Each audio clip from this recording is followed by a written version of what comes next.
Good morning, everyone. Today, I am going to show you the appearance and homogeneous and heterogeneous mixtures.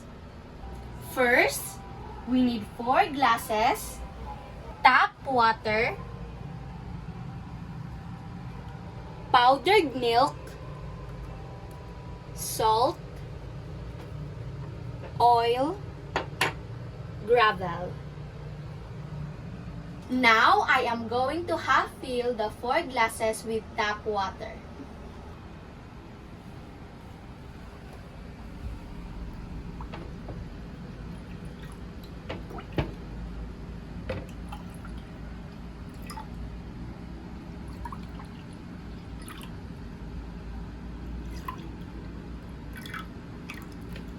Now, I am going to put 1 teaspoon of salt.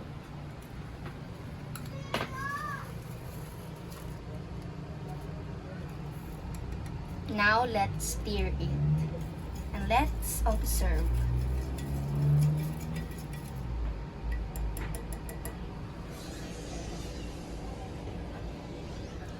Now, I am going to put 1 teaspoon of milk.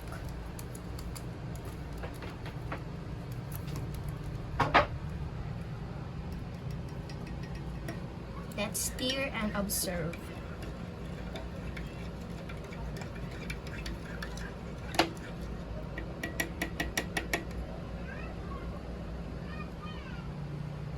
Now, let's put 1 teaspoon of oil.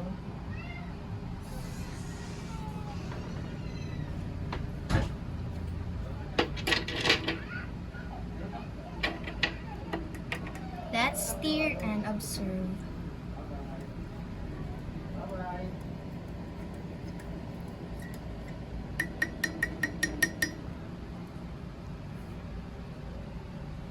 Now, let's put the gravel.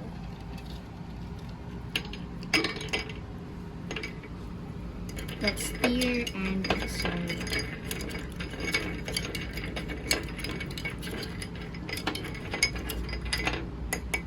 Now, let's wait for 1 minute. 1 minute is over. Now, let's observe mixture A. Mixture B, mixture C, and mixture D. After observing, let's fill in the blanks. Thank you!